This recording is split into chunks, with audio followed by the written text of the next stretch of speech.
everybody. We're going to start with a round of applause every time. Woo! Yay! We're doing... I love how I didn't clap. I was like, I'll just take a minute. No, you're like, this applause is for me. It's for me. I'm a Leo. I need attention constantly. Hello, everybody, and welcome back to the podcast. This is Don't Blame Me if you're new here, but guess who's not new here? Alexis G. Zall. It's me. I'm back. You are back again. I almost said Shady's back. Well, you can be shady. I mean, not like, I meant Slim Shady. I mean, who knows? But maybe I can be shady. We don't know. I can be shady.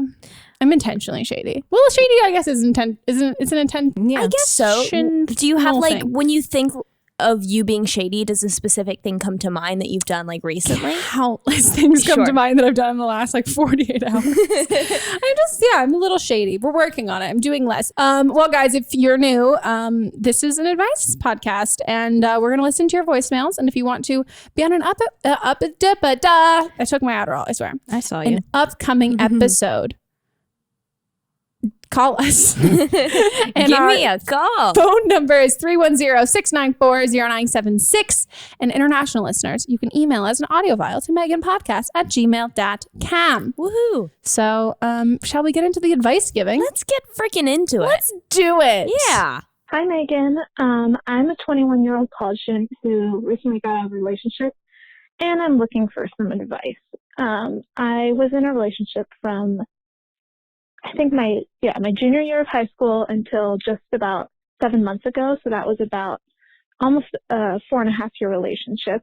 And I had only ever been with that guy. I kissed other people, but he was the first person I ever had sex with, and the first person I still have to this day only had sex with.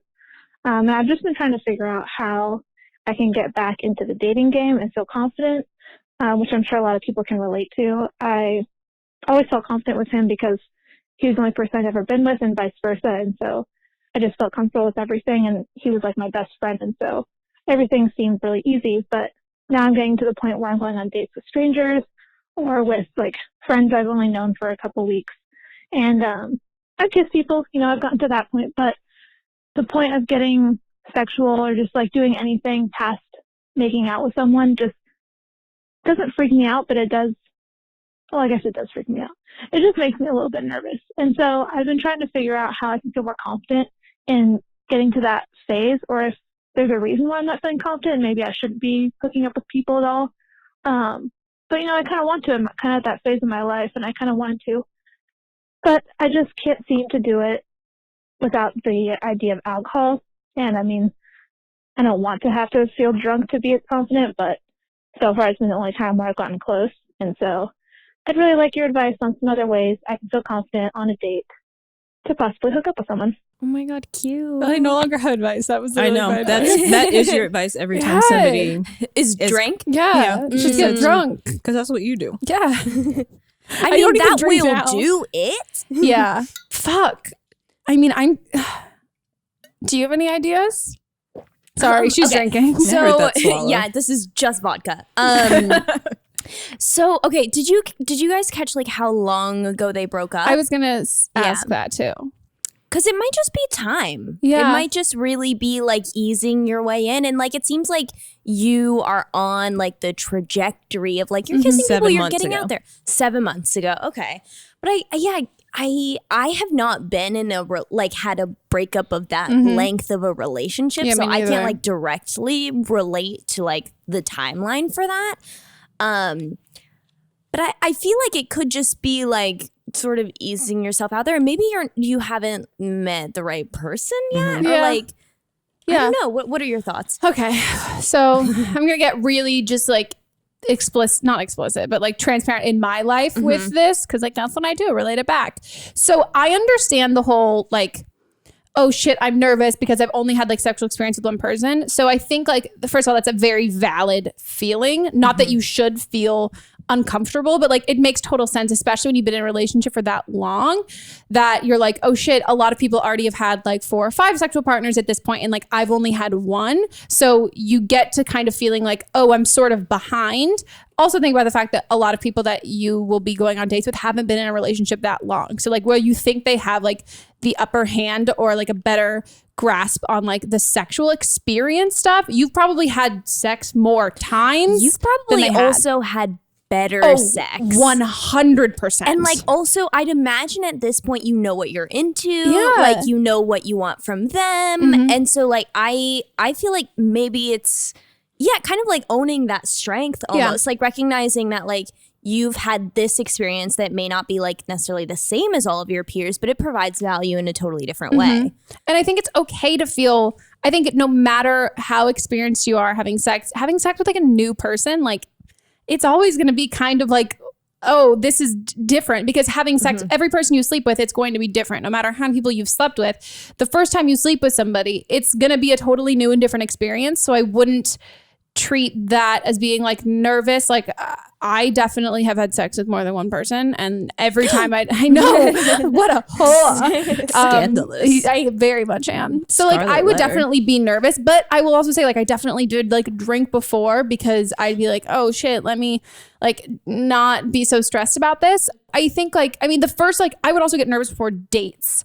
Like I'd have like a shot before a date, but like the first time I went on a date with my boyfriend, who I really like didn't know if I liked or not, but I had like built up a crush for years in my head. And then I was like, we're going on a real date. Like I have to get drunk. And I got real drunk on that one. But I would also say, I think like, while having sex with like every like person is different or whatever, if you feel like, and you sound like you really want to put yourself out there and like have new sexual experiences and things like that, I think that there can be and I'm feeling I can get a lot of shit for this. There can be a lot of pressure when you really like the person and like you've been on dates with them and like there's that build up. But if you see someone and you're like at a bar and you're really sexually attracted to that person, if you want to have sex with them, act on that aspect of it. Go off. And I think the idea is like, when you have, at least for me, when I have like far more romantic feelings for somebody, I get more nervous for that part of it. And I think if you want to hop into a new relationship, that's totally like, then that's fine. Then do whatever you want to do in that relationship, but don't feel like you have to like check off all of these boxes before you like start pursuing somebody. That's like, oh, we've been on this many dates, we've done all of this, unless you want to. But I think that can also be like a different way. And also I will say like sexual confidence, I am the most sexually confident I've been in relationships, because like I know what I'm doing. I know what like my partner's into. Like I feel comfortable asking for what I want. And I've never felt like super confident sexually, like anytime I'm like hooking up with a new person. But like you fake it till you make it kind of a thing. Don't fake your orgasms, because then you will never get any. Like get off at all. But I mean, have I said this on the podcast before? Whatever. I mean, people know. I hooked up with someone, my boyfriend and I, Monster and I started dating in like early October, and we like weren't exclusive, which I kept repeating to him over and over again. I mean, like, by the way, we're not exclusive. So if you want to hook up with other people, you can. And he was like, okay. I slept with somebody like that I had like wondered if I had feelings for, and then kind of was like, nah. And then I was like, oh shit. And I was really nervous before like Mats and I hadn't had sex. I like took almost a year-long break from dating. So I was like, fuck, I have not hooked up with someone in like a year, and I don't want that first person to be Mats because like I really like him, and I'm like, I'm really I'm rusty. Let me like hop back on the horse and like figure that out. So I think like, I don't know if that like helps at all, just knowing that I think that sexual confidence, I think a lot of it is kind of like feeling confident in asking for what you want. And like you said, you should already be on that positive like trajectory more than like people like me before who like hadn't had a ton of had more different partners, but like not the same regular one where you don't really know what you're as into. But and maybe like one shot, like don't get drunk, but just like one. I also feel like every new person that you hook up with is gonna feel like so different. And maybe if you're like sensing like if you're like making out with someone, you're like, oh, this feels like weird, or weird isn't the right word. But if it just feels like new and different, that's like everyone's going to feel new and different. So it doesn't mean like this isn't the right person necessarily. Like I think those are like different feelings, if that makes sense. Like I don't want to be like, go for it, even if you feel weird. Because that's not what I'm saying at all. But just, I think like see it as like something that's going to be different than like your ex. And like, it's not going to feel that way. And then also understand that like the more you have sex with someone, like the better it will get, which you probably know having been in like such a long relationship. So even if like you're hooking up with someone and like it wasn't quite what you thought it was going to be, like with communication and with like literally practice, it can like always get better. Yeah. I think that's a good way to put it. And also in the same way that like things that are new and different, any relationship, any person that you like kiss or hook up with now, it's going to feel incredibly different because you don't have that history there. Like you don't have like a, it's just gonna be so different. Yeah, it's like you're comparing a first date to someone who you've known for more than 4 years. So that becomes like hard because it's a lot to live up to. And I think just like try and take yourself back to that like mindset and think of things as like being new and exciting. And the same way that like when you go from high school to college, it's a transition and it's super different. And you're like, oh, this is like also school, but like this is weird and different and new. And you kind of just get your footing. And maybe before you go on to like hooking up with people, even though that's like you want to like experiment all that stuff, maybe you just go on a bunch of first dates to be like, okay, let me like feel comfortable doing this, and then kiss a bunch of people and be like, okay, now I feel comfortable doing this, and then just kind of like get like your baby steps. Get your confidence up in general when it comes to like relations with the people that you want to eventually have sex with, and then I think like from there like you'll probably have like more sexual confidence. I think also this may like sound obvious, but hook up with people who really want to hook up with you. Oh yeah. Where it's like if you are finding yourself like having to like think too hard about like, oh, when should I text him, or like am I like too like coming on too strong, or like is he really into me? Like you don't need to hook up with that person. Like you don't need to do that. Like hook up with people who are into you and you're like, into them. Yeah, well, yeah, for sure. Definitely, you should be attracted to them in whatever, whether you like them or whatever place makes you feel good. But yeah, don't go chasing people. Yeah, because I feel like that's also where like a lot of confidence kind of comes in, is when you're hooking up with someone who wants to be there as much as you do, because they'll make you feel good and you'll make them feel good. Yeah, no, that's very spot on. That's very spot on. And also like for me, when I've been like, it's been a while since I've been with somebody and then I'm with somebody for the first time, I'll just say like, I haven't been with somebody in a while, and it takes the pressure off of the relationship. Well, and sexual relations. I'm not this kind of girl. I never do this. Not like I would never say that. No, I know. But yeah. I would pay money to have you say that. Though. I would die. I'm just not that. I am not this kind of girl. There's not videos on the internet of me talking about fucking necks. Yeah, like this is so crazy, and I'm like, man, am I gonna get like the wrong idea? That's so funny. I also just can picture like every guy who like because they hear girls say like, of course, no, I don't. Yeah, of course you never do something like this. Well, I think you got this. You're good, and follow your gut. If you don't feel like if you don't feel like you're ready, and then just wait it out too. Yeah, because there's no rush. Like you have the rest of your life, literally. Literally, and I usually subscribe to the Sex and the City mentality, where it takes half as long as your relationship to get over somebody. Like that's kind of like what your threshold is and like what you have. So also don't feel like it's a requirement to like hop in bed with somebody else to get over somebody. Yeah, if that's not good. Helping you and you like want it to. I am now learning through therapy that I don't like to like, I just like to put all my feelings in boxes and be like, you're good. Like we dealt with that. Like we recognize this happened, but like we're fine now. And addressing and like recognizing that like something makes you feel a certain way isn't like necessarily processing or dealing with your emotions. So you can't really rush the whole like getting over someone thing, but maybe you already are like over, because sometimes relationships end before they're like officially over too. Yeah, just take it day by day, dick by dick. Yeah. Also masturbate. Get to know your body without somebody else. Yeah. That's great advice. Yeah, she's only been with one guy, so maybe figure out what you like on your own. And then because you don't have to be like, I don't know what I like, whatever my ex-boyfriend did, because that will not help you get laid by other guys. I'll be like, cool, so do you have his number? Should I ask him what you're into? Yeah, also, I mean, feel free to consider like all of the things that he wasn't bringing to the table, like sexually, you know, if there's like other stuff that just wasn't there, think about that. Yeah. And like you might have some bad sex, but like that doesn't mean that like your ex had like a godly dick. Like there's just sometimes you have bad sex with people. Yeah. And then also like that communication. Like I feel like if you're sleeping with someone for 4 years, hopefully it's like really good. Yeah. At that point. I feel like it would be. You got this. Get that dick. On to the next. Hi, Meghan. I love the podcast. I think you're super wise and I need a lot of advice. So my boyfriend and I have been dating for about 5 months now, and we're really happy with our relationship. But recently I've been getting very insecure about being abandoned or dumped, and that's probably just me healing from past times that's happened to me.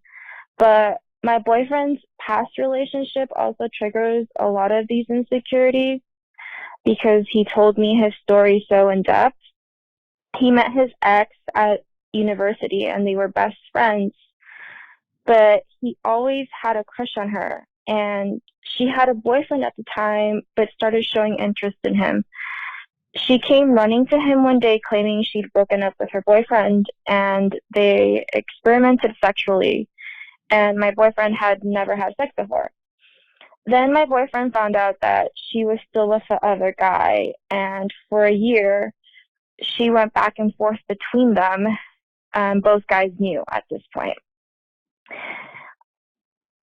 She finally chose my boyfriend, and since they were both in the same small major, after a year, she ended up cheating on him with another guy in that major, which really hurt my boyfriend. He was very depressed.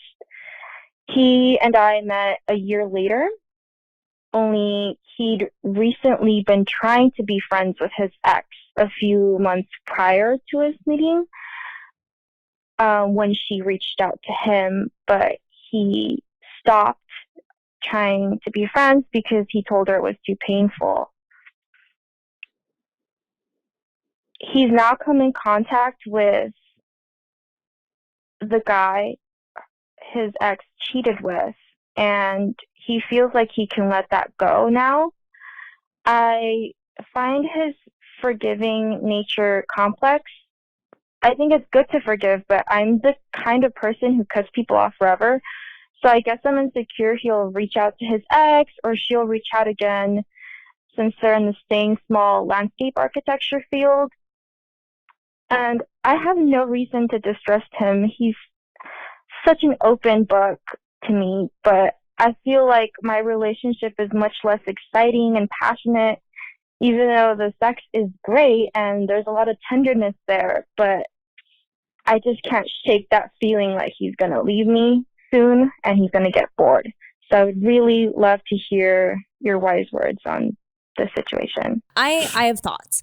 So first and foremost, my then follow-up question that I can ask you is, have you expressed this to him? Yeah. Because it might just be a matter of being like, okay, I know this sounds crazy, but I just like have this like weird. Also, trust your intuition. So like if your gut is saying something's off, it's probably because either something's off or you need to have a conversation that hasn't been had yet.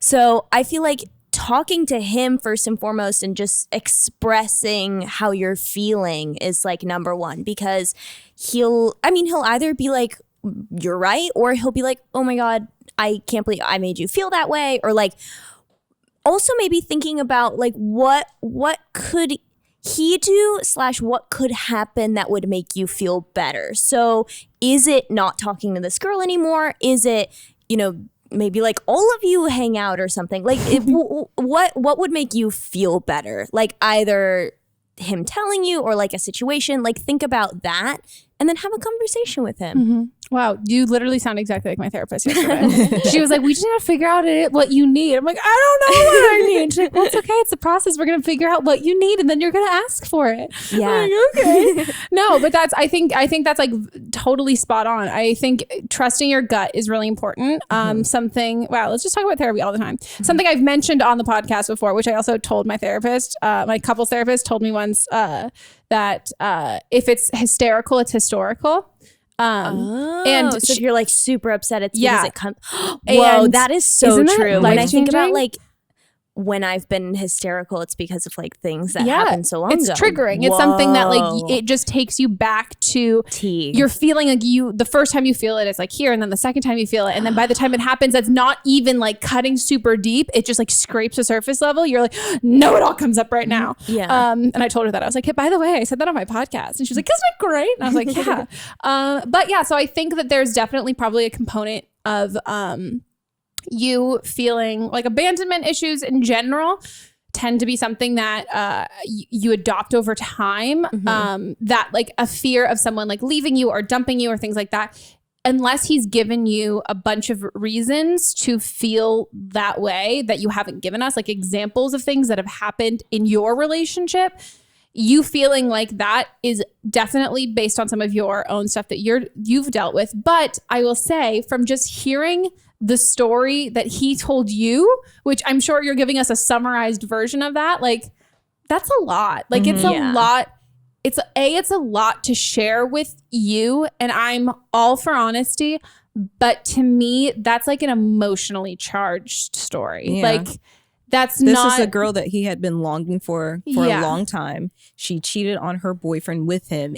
It was his first sexual encounter, which is a big feelings bath. Yeah, big pool of big feelings. Pool. And then she went between the two of them and then chose him. Like that's a lot. And that would just feel horrible, especially like considering all of the feelings that go with like your first sexual interaction with someone you really like. Like that feels crazy. Yeah. And not that I'm saying that I think it's bad that he told you, but I think if he wasn't still harboring a lot of hurt from it, I think he would have really downplayed everything to not make you feel this way, because I think that story would make me feel some type of way. Like I think that's also a spooky story. Yeah. And it's something like when someone like, if Mott's described some like girl as like, oh, this was like the love of my life, I was pining after her for all this time, I'd be like, yo, shut the fuck up. Yeah. Like, I was pining after her, she chose me, and then she cheated on me. It's kind of something like, to me, that sounds like somebody who might not necessarily be over that and ready to date.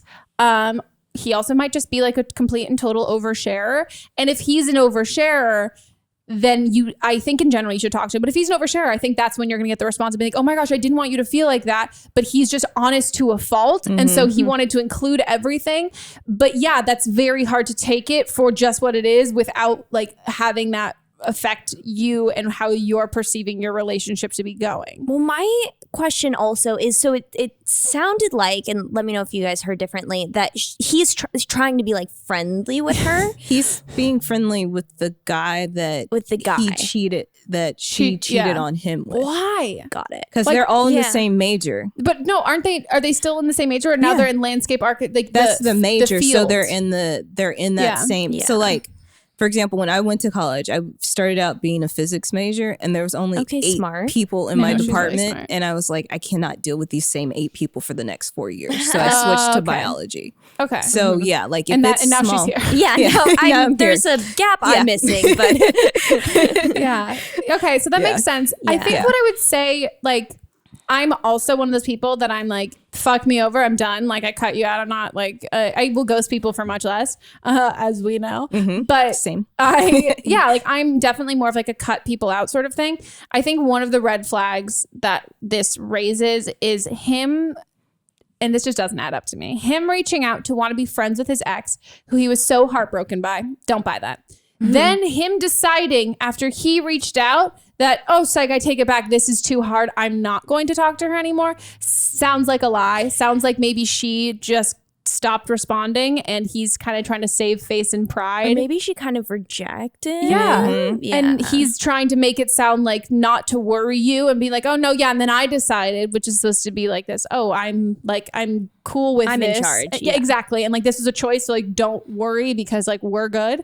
So I think the only way you're going to be able to deal with this is just to talk to him about all of it. And like, and I think frame it as like, this is the way it's making me feel. Yeah. And ask him like, what are your thoughts there? Like, I think open it as I don't know if gentle's the right word, but like, it's not a confrontation. It's a conversation. Yeah. And you're not accusing him of intentionally doing anything. And that's like how I think approaching like every fight in general, because you can't like go back in time and like fix someone's actions or anything like that. And so much of the time we don't speak up about our feelings because we know that they aren't intentional. Like if someone didn't try to hurt our feelings, it's like, oh, I'm not going to say anything because like you didn't mean to hurt my feelings. But it's like, but you're not going to change. And also if you just told me that I hurt your feelings, like this isn't like a hard thing for me to not do. Like I'm not thinking that what I'm doing is like affecting you in that way. So I can easily change that. And also it's not nice, especially when you're in a relationship with someone, but even like as friends, it's not nice to feel hurt by something or not like something someone said and then hold that in. Yeah. It's not nice to the friend or like your partner because then they have no idea. And then at some point later that can build and build and build inside you. And then it can like erupt. And for him, it's like, where is this coming from? Yeah.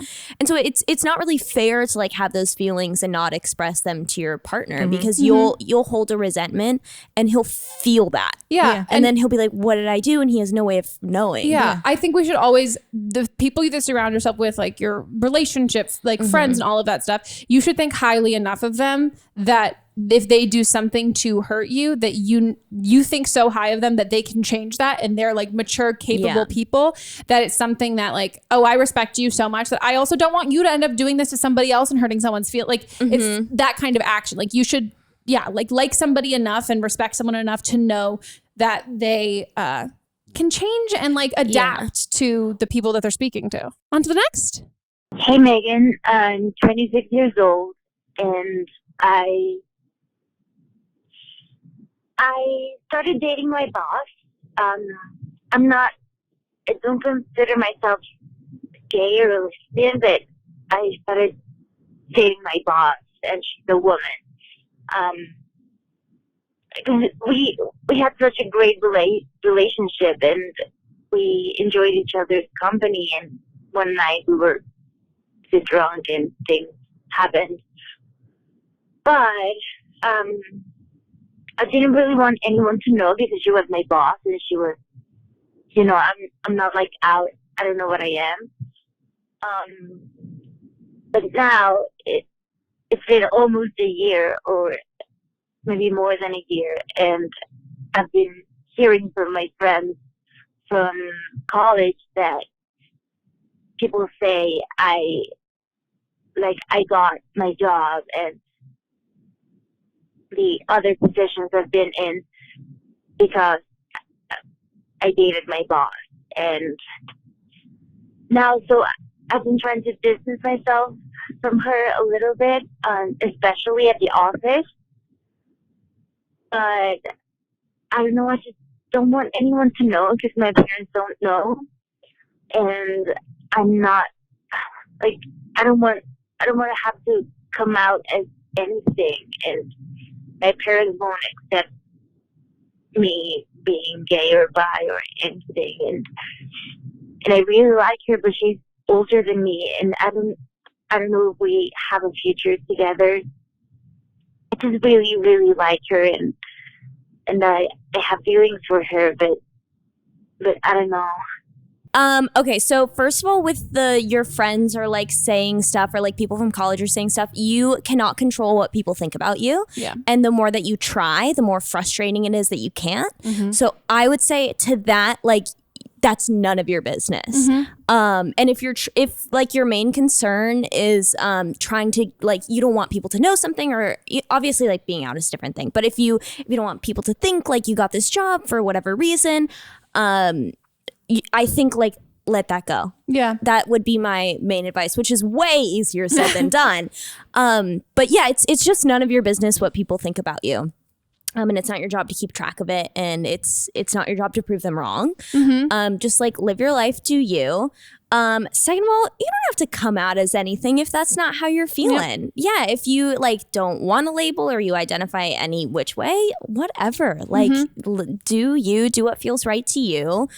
And then obviously like I don't know like your specific parent situation or like that sort of thing, but if I'm reading between the lines, I would imagine as like someone who is gay that a lot of like you not wanting other people to know is you don't really want it to get back to your family. Is like the main concern, because I know like before I came out to my parents, I was just like so scared that like somehow they would find out like before I told. Exactly, yeah. And I know like for me, and again, like I don't know your specific parent situation or like if it's dangerous or whatever. But I know for me, like once I told my parents, I was really able to like actually live my life. And just became like way less worried about like my friends at college were like saying certain things about my job, or like if people were like whispering about stuff, like it just was not a burden that I had to carry anymore. So, I mean, I'm not telling you like you have to do that, because again, don't know your sitch, but I would maybe like have a conversation with yourself where you're like, how one important is this relationship to me, and like I mean, do you like, is it maybe worth telling your parents even though they may not necessarily react well, in order for you to not have to carry that weight on your shoulders? No, I think that's exactly, I think you hit the nail on the head with that, because I think I don't obviously want to like say, but it sounds from my perspective, it sounds like you have a little bit of internalized homophobia, and it's becoming this like, it's just becoming this snowball secret that's getting bigger. And even when you said like, I don't know how long it's going to last with this woman, like, or is part of you saying that because you're like, well, no, I always pictured myself with a guy. So like, I don't know how long it's going to last because like she's a girl.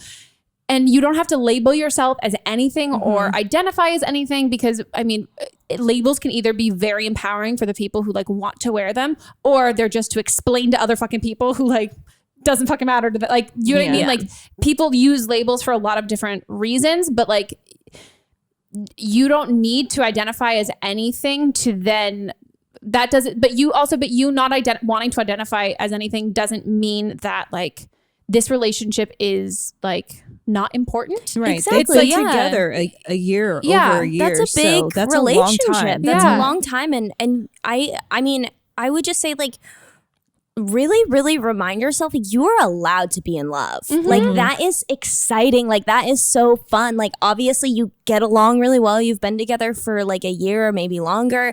There's more there than just like a fun workplace, like sort of like, ooh, we're so crazy. Obviously there's like a lot there. And I would just hate for other people, or like your idea of how other people will react, like keep you from experiencing like a full beautiful love with someone you care about. Yeah. And if we go purely opinion based and like you said, not knowing the situation, if it's like dangerous, let's say it's not dangerous, and let's talk about opinion based. If people have these negative opinions about something that like is not in your control, like this is just like how you feel. If someone has opinions on your feelings, those people suck. And those people aren't your friends. Those people aren't like the kind of people that you want in your life, because it's like, it's that kind of love.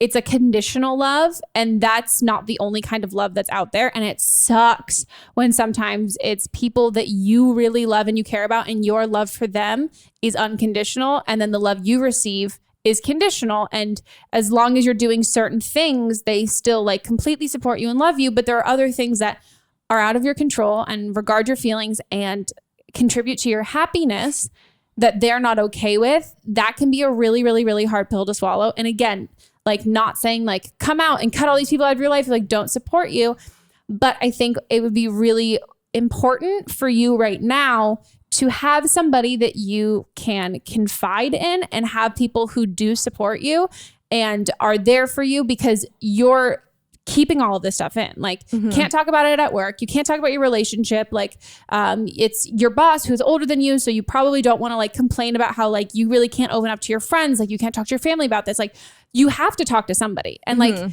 that's how we process and deal with emotions and feelings and all of that stuff. But like, if you are feeling like you can't talk about anything without people having judgments, not talking about it doesn't make you think that those judgments are going away. No. And like, it is just completely not up to you to carry the weight of other people's homophobia. Yeah, not at all. Yeah, it's not your job, just as much as like it's not you can't not control like what other people think and feel about you. And so like the less you worry about that, like the better. Yeah.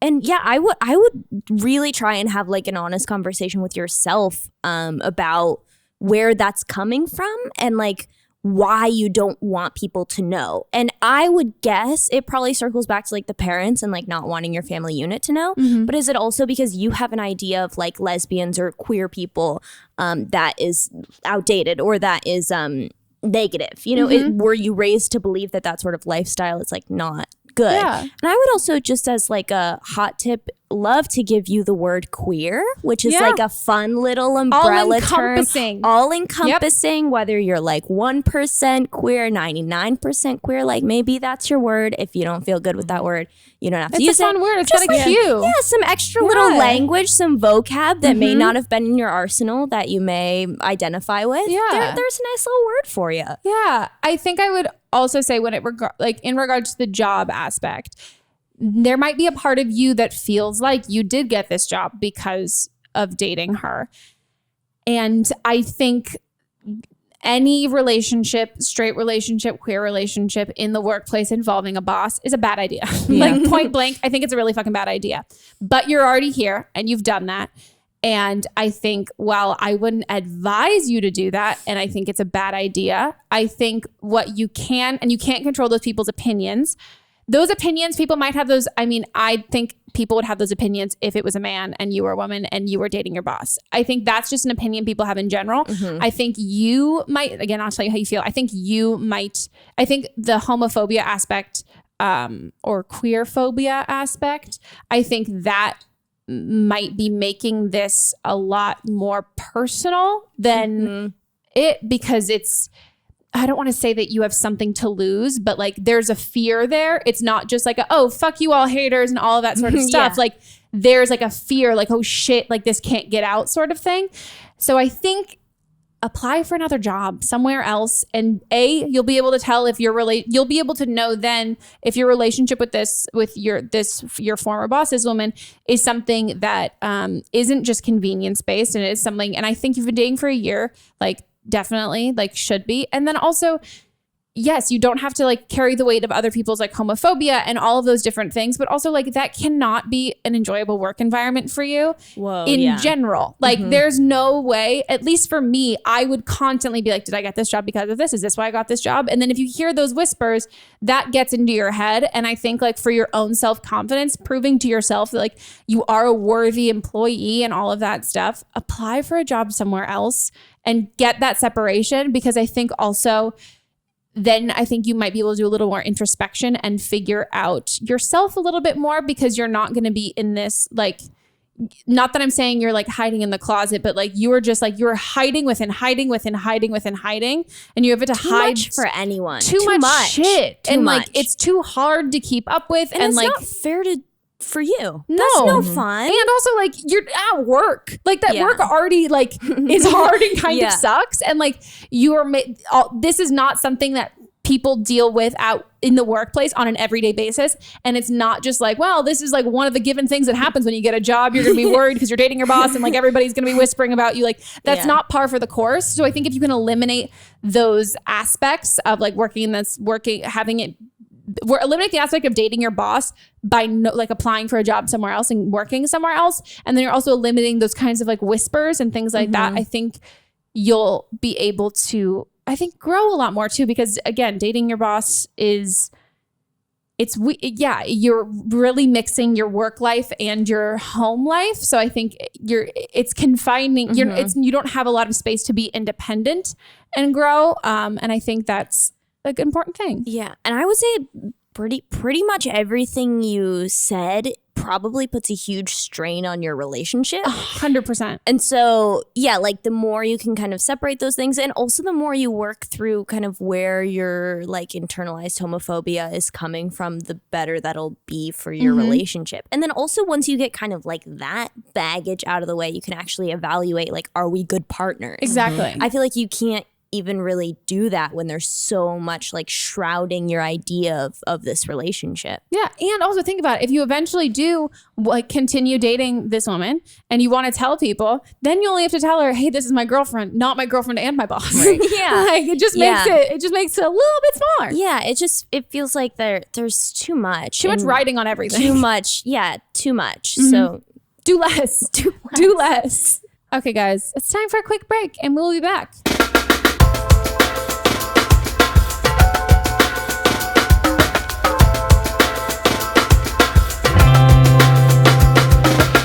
Own iconic luxury items at unreal values with The RealReal, the leading reseller of authenticated luxury from top designers. Shop from designers like Louis Vuitton, Gucci, Rolex, Cartier, and hundreds more at up to 90% off retail. New arrivals come in daily, and every single item is authenticated by The RealReal's team of experts. In fact, The RealReal employs over 100 brand authenticators, gemologists, horologists, and art curators from around the globe who inspect thousands of items each day to ensure that every item is 100% authentic. Did you catch me there? Really trying to make it like a movie? Shop and consign women and men's luxury fashion as well as fine jewelry, watches, art, and home. Shop online, visit one of the stores in Soho or West Hollywood, or visit one of their luxury consignment offices in Chicago, Dallas, Miami, San Francisco, and Washington, D.C. And new customers receive an automatic $25 off at checkout. Guys, I am not even ashamed or embarrassed to say that I check my social media and I also check The RealReal almost every single day. My list of like loves where you can heart things, you'll get email notifications if they're like, hey, this just went down in price. Boy, oh boy, is it tempting. I actually just got a ring from The RealReal. It's this really cute ring. It's, describing things is hard. It's gold and it's got a star with little diamonds on it, and I love this. I like the jewelry on The RealReal has completely like blown my mind, especially because fine jewelry can be really, really, really expensive and marked up like crazy. And when you're getting things that are secondhand and like gently used, the quality on this is insane. Like you would never know that somebody owned this before me. It had a life before me. It had kids before me. It has a whole background and a whole story. And now it's on my finger and I love it. Is that weird? Shop in-store, online, or download the app and get 20% off select items with the promo code REAL. That's therealreal.com, promo code REAL for 20% off select items. If there's something interfering with your happiness or preventing you from achieving your goals, Betterhelp Online Counseling can help. Betterhelp offers licensed professional counselors who are specialized in issues such as depression, anxiety, relationships, trauma, anger, family conflicts, LGBT matters, grief, self-esteem, and more. Connect with your professional counselor in a safe and private online environment and get help at your own time and at your own pace. Anything you share is completely confidential, and it's so convenient. You can schedule secure video or phone sessions as well as chat and text with your therapist. If for some reason you are not happy with your counselor, though, you can request a new one at any time for no additional charge. Best of all, it is a truly affordable option. Don't Blame Me with Meghan Rienks listeners even get a 10% off your first month with the discount code BLAME. So why not get started today? Go to betterhelp.com/blame. Then simply fill out a questionnaire to help them assess your needs and get matched with a counselor that you'll love. That's betterhelp.com/blame. With more than 70 sizes, including their signature half cup sizes, Third Love designs bras with breast size and shape in mind for a perfect fit and a premium feel. Just answer a few simple questions via Third Love's Fit Finder quiz to find your perfect fit in 60 seconds. Then, thanks to Third Love's 100% fit guarantee, you can wear, wash, and put your bra to the test for 60 days. And if you don't love it, you can return it and Third Love will wash it and donate it to a woman in need. This is hands down the most comfortable bra you'll own, with straps that won't slip, tagless labels, and lightweight, super thin memory foam cups. They are not lying. This is my favorite bra in the entire world. It is so nice. I really want to get another one. I first of all, I also love the underwear in general, but the bras are so incredibly comfortable. I have friends who are members of the Big Titty Committee. They love these. I, as a member of the Little Itty Bitty titty committee. I can also say when I wear these, they don't press my boobs down and make me look prepubescent. Like I still look like I have boobs. Are they small? Yeah. But like, are they shapely? Like, yeah, they are. So I think that's a great thing to find. Wow, Melissa's literally looking online right now. Are you shopping? I am.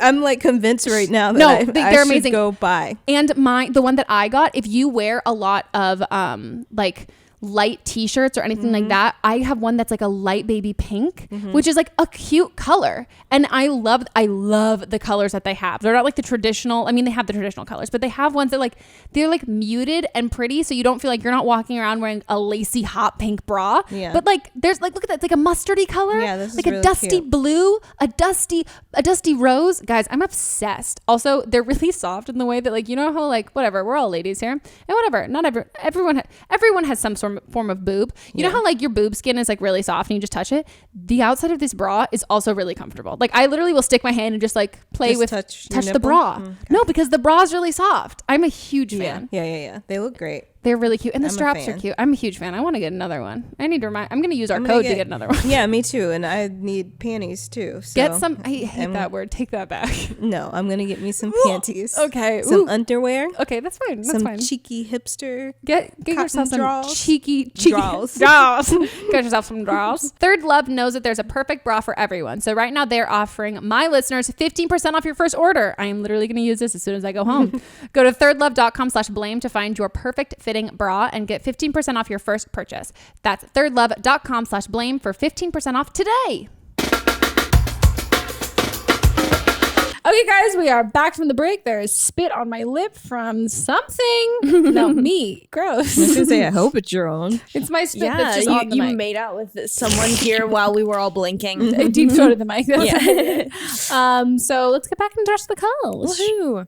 Hi, Megan, Melissa, and guests. I'm 25 years old, and I'm engaged to a wonderful human being, and we're as much opposites attract as you can possibly get.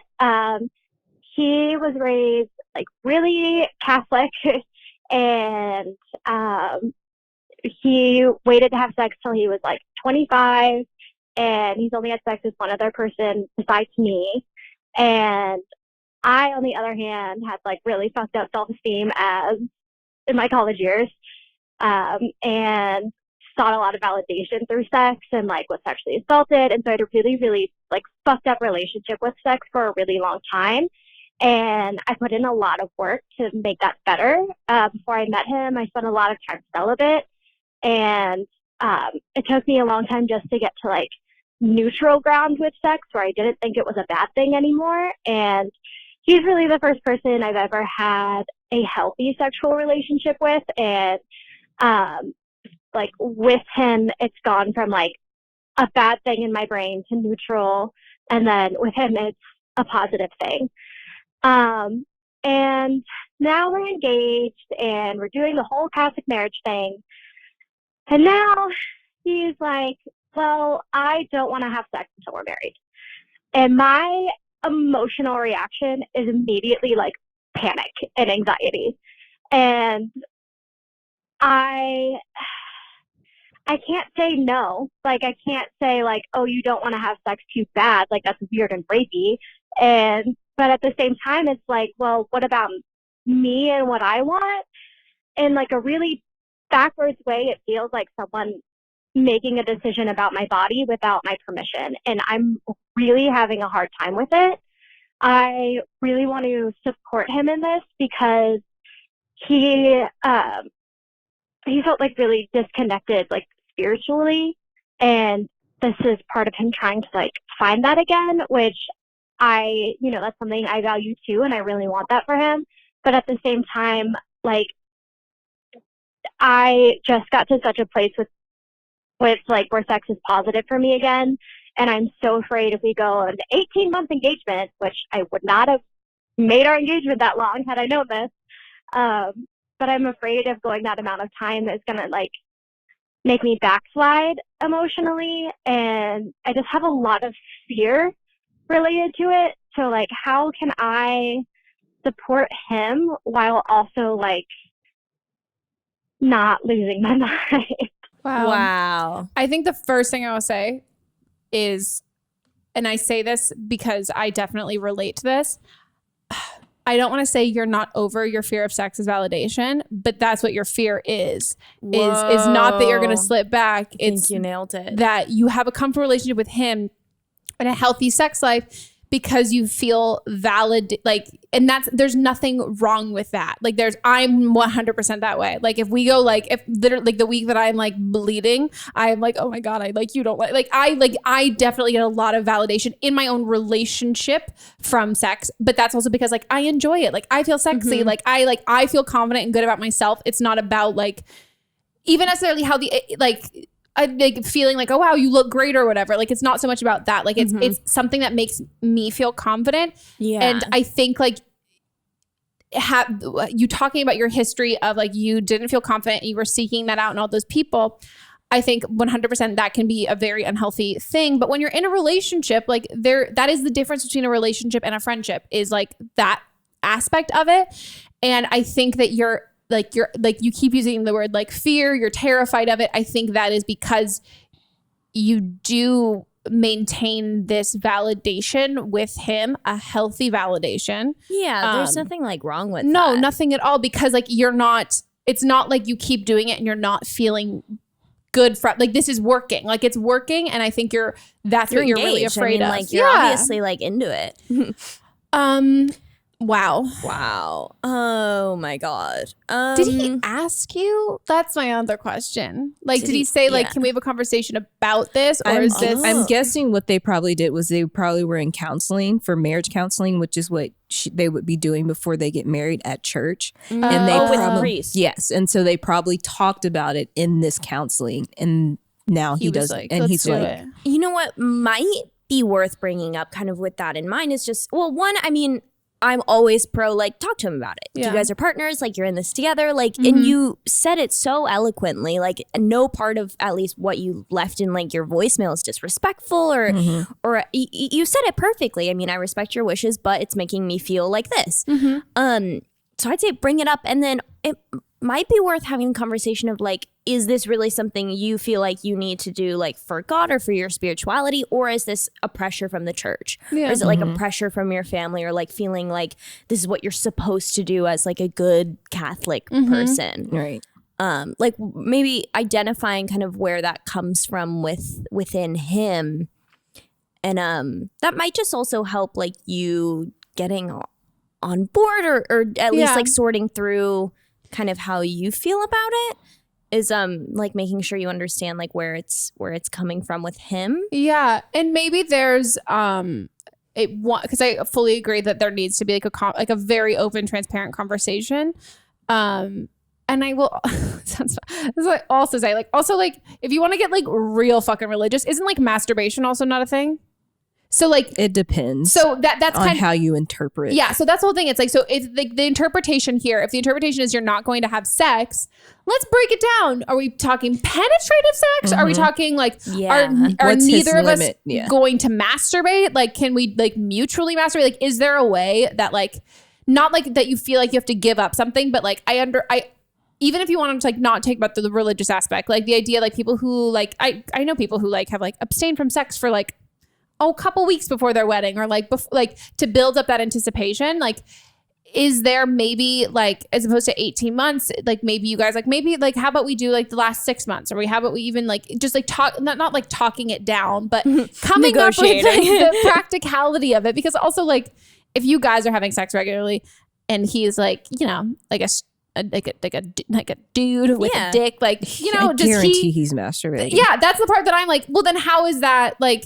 Is it something like the pleasure that we both get, that's what you're gonna say no to, but the individual pleasure is okay? Break it down. Like, what is the root of why you think this is the right thing to do? Yeah, and also if it's just what you're interpreting from the church, then you need to discuss it being like, okay, well, I feel like they also wouldn't be down with this. They wouldn't be down with this. Or, hey, how about we abstain from like having penetrative sex, but we do other stuff together and we don't do it on Sunday. Yeah. Like, yeah. It seems like he's fasting. Like there's like food fasting where people won't eat and they'll use that time to like pray and become closer to God. So he's he's sex fasting. And so the time that he'd be having sex, he's praying. Yeah. Yeah, and I totally hear allegedly. I hear what you're saying in that, you obviously can't be like, well, tough, we are having sex. Like that's also not fun for you to be like, he's like, I don't want to do this. But I definitely think it's worth expressing like the way that it makes you feel, and maybe he's not really thinking about the way it could affect your relationship. And I mean, I don't want to say he's not thinking about you, because obviously anyone's allowed to say no to sex at any time. But I mean, it's definitely worth just having the conversation of expressing exactly what you said to us. Yeah. Like how it makes you feel and how you just kind of want to like figure it out. No offense, like that's like 18 months of resentment. Does not a happy marriage make. Like that's not a fun engagement. And also like just having a conversation and get on board and make it, whether or not you end up following through with it or whatever, it should all be something you're doing together. Yeah. And so if you're not on board like emotionally, then you need to either find a way to get on board, or he needs to adjust, or there's at least like definitely conversations that need to be had if you're not feeling that. Yeah, and it can be like, and like express to him that it's not like just being with him physically, it's being with him on an emotional level. And also like maybe you guys can set aside a time where it's not you guys like going to marriage counsel, where you're just like maybe at home and you're reading the Bible or praying. Doing something faith oriented. And so you can still have the physical connection, but then also have that spiritual with the spirituality with whatever you want to do. I think that's what it should be. I think you need to like, if the goal in that is to be more connected spiritually, I think like explore other options to achieve that you can both be on board with. Because also like I do wonder if this is again just like the first thing that he's like, oh yeah, this could be a thing that we do, and it's like, well, okay, let's think it through. I bet there's a lot of other things we can do that we can still have sex. Feels like something he's doing to you. When that's not his goal either. Like I'm sure if you expressed the way that you're feeling, he would be like, oh no, I didn't mean to do that. And then also, even if it's getting on, and I would also talk to him about the like valid, like feeling like connected to him, like emotionally and physically, but then also that it really makes you feel really secure in your relationship, and like talk about that aspect of it. Because like I've definitely had those conversations with like people that I've been with where I'm like, this is something like for me that like really like makes me like, sure, yes, like sexually like feel good, but like this is something like this also really like I like feel great after, and like I feel like this is like I'm in my element here, like this is like that kind of thing. And like talk to him about that aspect of it too, because I think there is like this like idea that women don't enjoy sex as much as men and all of that he might just be oblivious. He might think that this might not be like a deal to you. And also again, like having that conversation with him, you might also then end up getting on board, because I don't want to say like this whole thing should be getting him off that train at all. I also can say that because like I'm not like religious, so I can be like, wow, that's like that, but that aspect of it. But you don't want someone. This needs to be where you guys, both of you, are happy with the choices that you're making. And if someone's choice is like hurting the other person, that's no good. No, not at all. And I think also, even if it means that like you abstain from sex, but like you find other ways that you feel really secure and validated, and like then you supplement. So it's like you can masturbate and like you find a way to supplement these things that sex gives you, and you can continue to abstain from it. But like, if it's sexual pleasure for you, like you're masturbating, maybe you guys are mutually masturbating, doing all of that stuff. And then you find a way to what other things bring you that same sort of validation and confidence in your relationship. Like, is it the quality time? Is it the just feeling like he really likes you? Is it like feeling connected? Maybe like identify sort of what you feel like, aside from just like pleasure, like what you feel like you would be missing without it. And then, if you end up like getting on board, finding ways to do that together. Like maybe it's just the quality time. Maybe you like cook dinner together once a week, or butt naked and just have like, you look hot, and you're like, thank you so much. And you feel great. Yeah. Like maybe there's like something else that can like fulfill that desire. Yeah. Also, don't cook naked. That's going to be really it hurts. Dangerous. Yeah. Mox was cooking in his boxers once, spilled bacon grease all over his stomach, and then wouldn't let me tend to the wound because he was like a big, strong man, got infected, had to go to urgent care because a massive scar. It's so fucking funny. I also singed off like his hair on his stomach. Just So like, he has a patch of like no hair? No, there's hair now, but like when it happened, Yeah. it was really funny. He's like a pretty hairy dude, so it's good. On to the next. So I'm 24 and I've been with my boyfriend for over 4 years. And lately I've been really intrigued by the idea of an open relationship. I've been doing my own research. I'm actually reading a book right now that Gabby Dunn had suggested in a previous episode. I think my feelings about this are partly due to recently, within the past 2 years, realizing that I'm bisexual, which I've told my boyfriend. But I never really got a chance to explore that at all because I've only ever had any romantic interaction with men. But otherwise, I'm extremely happy in my relationship. I love my boyfriend so much.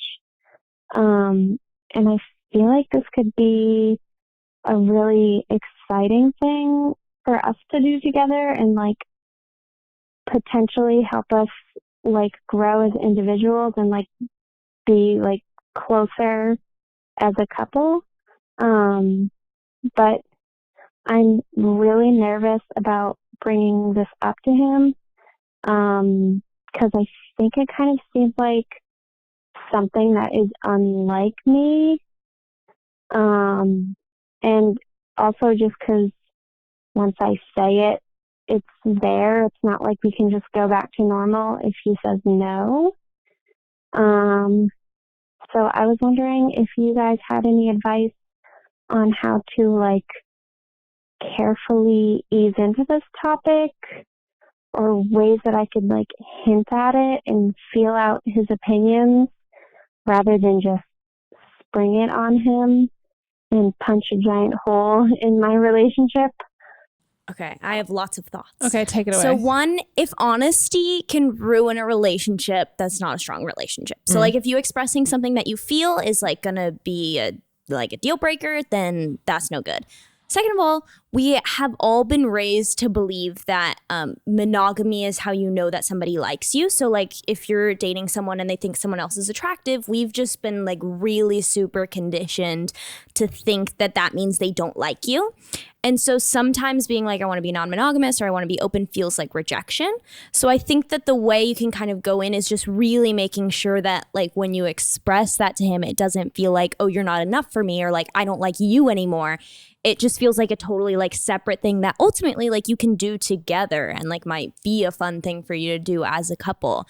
But I think just being really, really aware that like that can feel like rejection.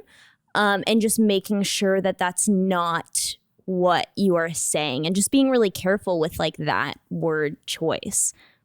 Yeah, no, I think you're totally right. I think the idea that like you can't go back from it and it punches like a massive hole in your relationship, I think you need to decide if it's a deal breaker for you. And if you don't want to be in a monogamous relationship anymore, no matter how much he likes you and really cares about you, that's not what he signed up for. And if he doesn't want to do that, then that's his choice and that's allowed. And you're also allowed to like that. Like, I don't want to say like, oh, he might be done. Like there's a chance that like, yeah, he could be like a great guy. And he's like, you know what? I want what's best for you. I want you to do what you want, but like, that's not something that I'm on board with. And if it's a deal breaker for you and it's something that you really need, then you need to be ready to ask for it and be ready to know that if he's not into it, then this might not be the relationship for you. Mm-hmm. But then also figure out, is it not a deal breaker for you? Is it something that you really just want to bring up and like see, and then let him know. It's like, and hey, if like you're not down and like you're not into this, like that's totally okay. You just need to figure out what you want in the situation, because like when you say it's gonna like punch a massive hole in your relationship and things like that, like, and that it's something that's like so not something that you would normally say, I think like I mean, if my boyfriend brought it up to me, it would definitely like rattle me and I wouldn't be into that. But also I wouldn't be like, I'm done with you. Like it'd be a conversation. So it's I think, like, ooh, I'm not attracted to you anymore and I hate you. I think like, you need to break down, like there isn't like this idea that like, oh, if I say it, like everything's going to change for the rest of forever. It's like, I know you're going to ask for it and like, they're going to say yes or no. And then from there, you also have to decide like, okay, well, how important is this to me? And also if this is something like that you're a little nervous to like broach the subject with him in general, I'm a huge fan of leaving books with like intriguing titles just out and about in mutual spaces. The Ethical Slut. You should both read fucking pick it up and be like, let me see any of this stuff. So yeah, I think it's just about how you approach it in a way that is exactly like you said. And I'm sure like, I don't want to say like find other resources like Google, but like I'm sure there are like lots of other pieces of like lots of other books that you can read that talk about this. And then also just know that like as much as like as exactly like you're saying that this doesn't mean that he this doesn't mean that you don't care about him anymore. Know also that if he says no, that doesn't mean that he doesn't care about you either. Like everybody has what they want in a relationship. It's not our job to change anyone or get them to be on the same page as us. And like love it, again, like love and like how you care about somebody, all that stuff, that doesn't necessarily make a happy relationship or a compatible relationship. So it's about knowing your deal breakers and respecting his deal breakers as well. And also the idea that like if this is a huge thing for you that you really, really, really want, but you know that he's gonna like be like no and it would be a deal breaker for him, it's that feeling that you have isn't gonna go away. Like if you're like you need to act on how you feel, and if you're constantly afraid of like saying something that's being true to who you are or asking for what you want, if you're afraid of asking for what you want is going to like you're going to lose somebody by doing that, it's going to happen regardless. Yeah. Like that person is not for right. You. Yeah. They're not right for you. And it doesn't discredit the relationship that you've had and all of that stuff. I also think there's a huge misconception with open relationships that there's like no rules when really, and like The Ethical Slut, again, great book, touches on this a lot where like there are way more rules and like an open relationship can kind of look like anything. So it can be like maybe you'd have like threesomes, like maybe that's your thing and it's a thing that you like have to do together and it's something like you have to talk about before like bringing anyone in. Or maybe it's like you can kiss whoever you want, but you can't like have sex with someone without like asking him. Like there's 1,000 shades of gray in there, and you can have the conversation of like, what does our relationship look like, and like what will the future of that sort of be. And it's not necessarily like, no, I can fuck whoever I want and like date a bunch of people and like it's not like you're all of a sudden single either. It's like a completely different thing. And honestly, I feel like those conversations can like bring couples way closer together, even which is what she's wanting. Yeah, exactly. Like that is also fun, you know, if that's something that like has intrigued him in the past. Or also like education is so big, because I think also we're just taught that monogamy is like right and like that's the thing to do. And so his immediate reaction, if he's never thought about it, might just be like, well, that's wrong, or like that's negative, like you're slutty. Not, and he shouldn't say stuff like that, but you might even internalize, like feel like, oh, am I asking for too much, or like maybe this is wrong, or I shouldn't want this. When ultimately, like it's just everyone is different, and I think everyone has a different like spectrum of like how monogamous they feel. Yeah, and I think maybe if it's avoiding the, like you're saying, maybe it's avoiding the term open relationship because it is such a huge umbrella. Yeah, exactly. And like saying like I just think it'd be like really hot if like you hooked up, like if you like made out with a girl and like I got to like, if we had a threesome, like, and you bring up tangible things that are about like, I think this would be really hot and I would be really into this. Like, tell me what, like, are you into this? But if you're like, I would want to have an open relationship, that feels like rejection. But whatever it is that you want to add to your relationship, talking about that in a way that like that would make me feel like if you would enjoy watching him with somebody else, or if you think that it'd be really hot to have him watch you with some, like that aspect of it. And I would also try, if a part of what you are attracted to in this is something that involves him physically, I would start with that to make sure the conversation's inclusive. It's not, I really would like want to hook up with a girl. Like even if that's like one of the things that there's nothing wrong with like you wanting to like, be with a woman and have him be nowhere in sight, maybe start with ones where like he's involved too, and he's not just Ross in the threesome making a sandwich in the kitchen. Like, or she's like on a dating app and he's helping her pick girls. I think or that like you go out fun. to a bar together and you like look at girls, like, and you flirt with people and like see how you feel. Like that is fun. Yeah, and also if you're like, if this isn't a deal breaker for you and like you don't want to make this like a sit down conversation because you don't want to give it that weight because it isn't, it's something that's like fun and exciting, but it's not something that you necessarily need in a relationship, then maybe just like, instead of having like a sit down conversation, just kind of like test the waters, be out at a bar and be like, wow, that girl's so pretty. Yeah. And engage his reaction then. So you also don't have to like immediately sit down with this very heavy conversation if you don't feel like it deserves that kind of weight because it's not that weighty to you. Yeah. And he might also feel like, oh, as a good boyfriend, like I can't express when I think a girl is hot, or like I'm not allowed to express like I want this sexual thing with another girl, or like he may have similar feelings, and it may also take like on his part, if he's, at all receptive, like some unlearning. And same with you. Like, I think we're so taught that relationships look like one thing. And I think being open, or like whatever word you choose to use, just like unleashes like the rules, it doesn't have to look like other people's relationships. You can just like do completely your own thing as long as you're both on board with the same idea. Yeah. So I think broaching it as something you're doing together. Yes. And I think the last thing that I'll say on this is be really, really, really like attentive to his verbal and nonverbal reactions.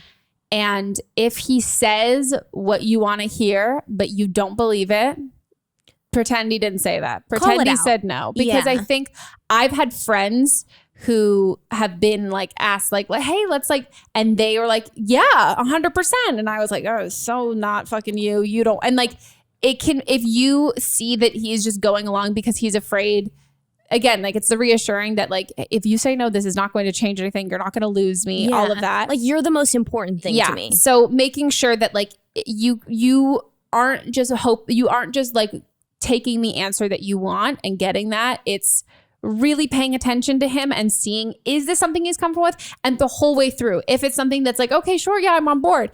It is, like you said, it's about your relationship and making a relationship stronger. And if there are things that you can sense he's even a little bit uncomfortable or anything like that, even if he's not saying it because he wants to be cool with it and he wants to be chill and like he wants you to be happy and this means you being happy, so he's going to sacrifice some of his comfortability, really be hyper aware of that.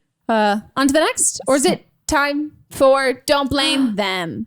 This is our segment where listeners call in and they give their own personal advice based on their experience. So, if we've had someone who's broached the subject of an open relationship with their significant other, they would be calling in with their own 2 cents. Is it about threesomes? No. This one we get a lot about threesomes. We do. But this one is from the episode 17, season 3, episode 17 with Arden Rose, and the original and the original caller, she had to get a new therapist because her therapist has cancer, and so this someone calling who's actually a therapist with advice. I have a couple of therapists who follow me, and when they give me words of encouragement, being like, "You're doing amazing," I'm like, "I believe you because you're a therapist." Thank you.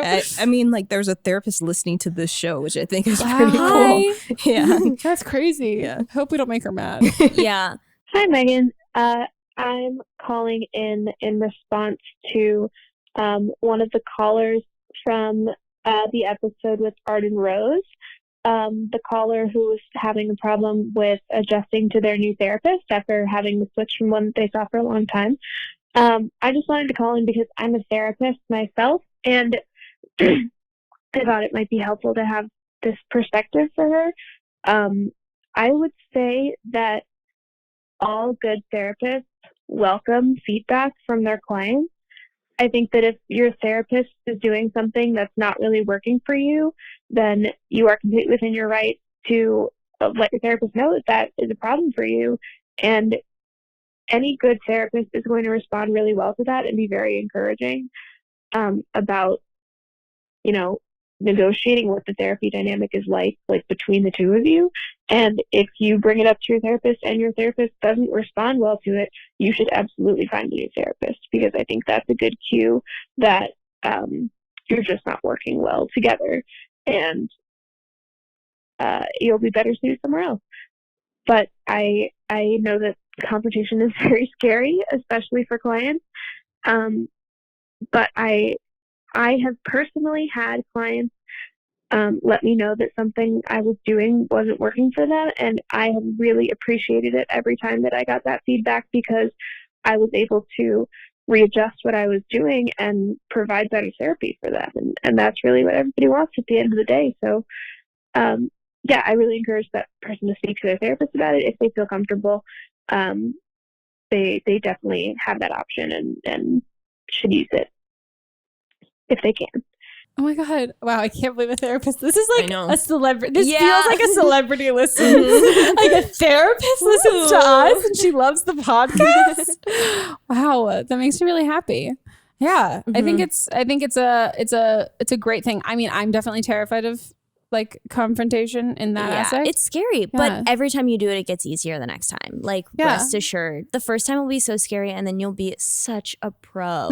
Yeah, no, Mott's apparently told off his day. Told me yesterday, like, I told off my therapist this week. He's just like not booking up. And I was like, wow, that's amazing. Like, I would have never thought to do that. And he was like, and I was like, so are you like, did you fire him? He's like, no, I mean, we're gonna see like if he can improve from here. And I was like, oh, that's a very rational way to think about it. Like, I'm like, no, I can't say anything. Also, I feel like men are just more taught that they can do that. It's just harder for women to express themselves or to speak up or to say, I don't like this. You know, because they're afraid of hurting people's feelings. Yeah, exactly. And like you're raised to sort of please. And do it. It gets easier every time. And this should go for anything in any type of service environment, whether it's like getting a haircut to going to the doctor. We should always be speaking up if there's something that makes us uncomfortable or we aren't sure that it's helping us in the best possible way. And also, I am always so grateful when somebody says to me, hey, I didn't like that. Or like, can you please do it like that?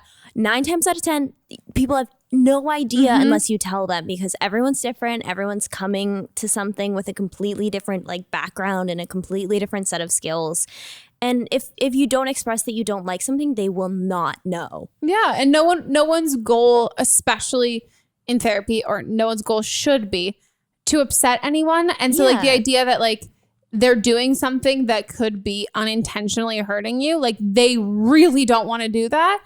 And so saying, like, being able to say that, it's like great, and also helps them, industry professionals in general, like it's their job. They should be good at their job. And the more feedback that they have, the better they can be, to whether it applies to just you or other clients in general. Like, it's, again, hold people to a high standard, and the people that you surround yourself with in your life, and also professionals in general, like they should be held to a standard of in which they can change and adapt and become better and grow better. And just being like, well, I'm just gonna take this for what it is. That doesn't help anybody. It doesn't help you, and it doesn't help them. No, it's literally like what we were saying earlier. If asking for what you want is gonna ruin the relationship, then you need a different relationship. Yeah. But yeah, I think it's a good one. I mean, therapy's hard. It's also hard to find a therapist that you like and all of that stuff. I can't believe a therapist watches or listens, whatever, whichever way you're doing it. Hi, love therapy, big fan. It's expensive, but it's cool. I don't get my nails done anymore, so priorities, saving money. Well, that's it for the episode. Oh my God, thanks for having me. Plug yo shit. Okay, great. Check out all of my stuff. It's all at Alexis G Zall. I make YouTube videos, and I do a lot of like woke feminist sketch comedy. That's kind of my thing. And I make a lot of videos with a guest that you had recently. It sounds like Gabby Dunn. A great one. A great one. So wise. She's taught me everything I know. Check out my Instagram and my Twitter. Yeah, you're very funny on Twitter. Thank you so much. And so few characters. So funny. So much comedy in such a small little space. Thank you. I enjoy your tweets. And you get a lot of I sometimes don't see your tweets from you. I see them from other people who've retweeted them. My God. Whoa, that is a big honor. Yeah. And I'm like, goodness. Oh wow. I'm like, oh, look at what you tweeted. I'm like, oh, this is a retweet. But wow. So go be one of those retweeters. Yeah, go do it. And if you guys are listening to this episode, we also filmed it for YouTube, so you can check it out. And if you're watching, check us out on the listening devices with your ears. That's how you listen. Yeah, check it out. We're also on Stitcher, SoundCloud, Spotify. We also have an Instagram account, Don't Blam Meme Pod. So follow us there. Check it. We have our own Instagrams, all of our socials. Everything will be listed down below. And then if you want to be in an upcoming episode, if you need some help with advice, I can't help you with a lot of other stuff like math, no, calculus, science. No, you can help with science. I can. Don't send us biology. I haven't done physics. anything in like 10 it's years. changed. Did you not hear science has changed? Yeah, so It's it might be a new little stuff. sketchy, but Yeah, if it's evolution, like historical science, I can help. So Newton's law, she's got on I got lock. those. I got those. So you guys can actually don't send a science question, but you can if you need advice, call us and leave us a voicemail at 310-694-0976. And international listeners, you can email us an audio file at meghanpodcast@gmail.com.